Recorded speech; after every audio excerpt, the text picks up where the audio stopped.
салынып жатып қалды дейді. Жақын жатқан саятчы ырғып тұра қалды дейді. Шығарып тордың алды дейді. Ары беріп қараса, бері беріп қараса, буғдаяқтың өзімен-өзі тұрмақ, көзіміз. Құдай алған бөктерге мойныңды жұлып алайын, жайылып тұрған торыма сені садақаға салайын. Ошынткенде саятчы бөктерге тұрып мұны айтады. Айланайын саятчы, қағылайын саятчы, мойныңды жұлып нетесің да не мұратқа жетесің?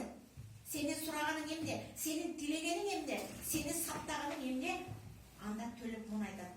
Мені сұрағаның буғдайық, мені тілегенің буғдайық, мені самағаның буғдайық, мені саптағаның буғдайық. Бөктерге анда жалынады.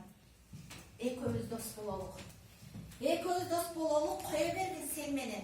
Мен оңдай ұчайын, буғдайықтың оң қолтығына ұчып келіп барайын. Мен солдай ұчайын, буғдайықтың сол қолтығына ұчып келіп барайын. Машайықтың жолынан абдан жатып келейін, азғырып, алып келіп берейін. Самағаның буғдайық, елчітіп келіп берейін.